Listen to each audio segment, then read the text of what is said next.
This is Cactus on letsmakerobots.com, and I'm going to do a little demonstration with Mr. Smiley today. Mr. Smiley is a prototype. I'm just working on the lips right now. Basically, I just want to demonstrate a smile or a frown.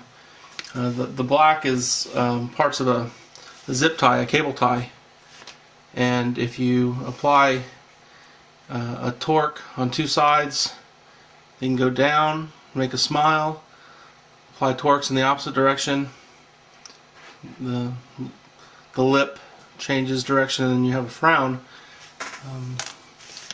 And so essentially what it is the zip tie is attached to a dowel that comes through a hole or a slot. The dowel goes through, and as you rotate the dowels, that applies the torque to that zip tie to create the expression.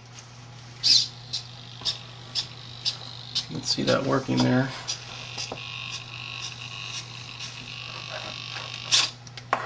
So there's a dowel on each side that's rotating, and you can sort of look at the pegs that are coming through the dowel, and you'll see that they're rotating in opposite directions. One's going clockwise while the other goes counterclockwise. Each side has a return spring. It's a hair band. Because of the way I made some modifications. I didn't like the way it was working, so that was one of the fixes. In reality, I need a bigger servo for the way I want it to work. The pegs are in some slots just to keep things aligned, and you can see the way that the fishing line is attached to the servo horns. Basically, it's just sort of changing the direction of the torque on the dowel peg on both sides. So that's what the backside looks like. The servo is connected to a Pickaxe 18M2.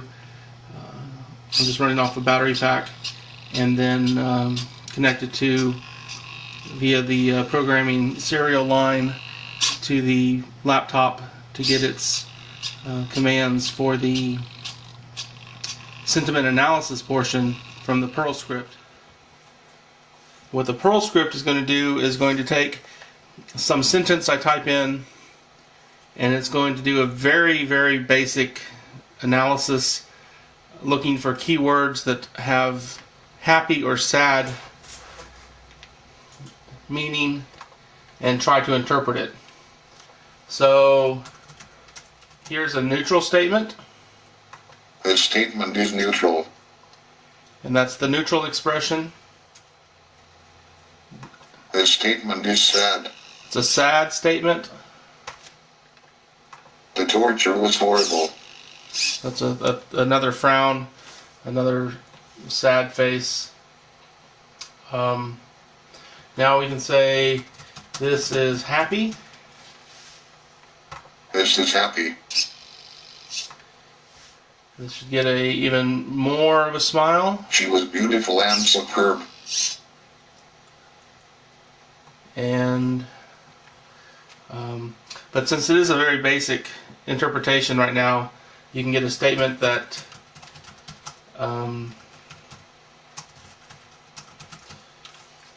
the wicked evil person died might not be a sad sentiment. The wicked evil person died. But because it's a very simplistic interpretation, that's what it knows. So this is the basics. I'm just trying to see if I like this mechanism for the lips. Playing a little bit with Perl, learning that, and starting to get into the voodoo science of sentiment analysis, and trying to see how you can take text, be it from the keyboard or from Twitter feeds or from the video experimenter shield, pulling in closed caption text from a broadcast stream. How can you take all that and put it into some sentiment and then express that sentiment on a robot? So I'm doing the lips now. I'm also going to be working on the eyes, the eyebrows, and eyelids. And that's Mr. Smiley. Say goodbye, Mr. Smiley. Letsmakerobots.com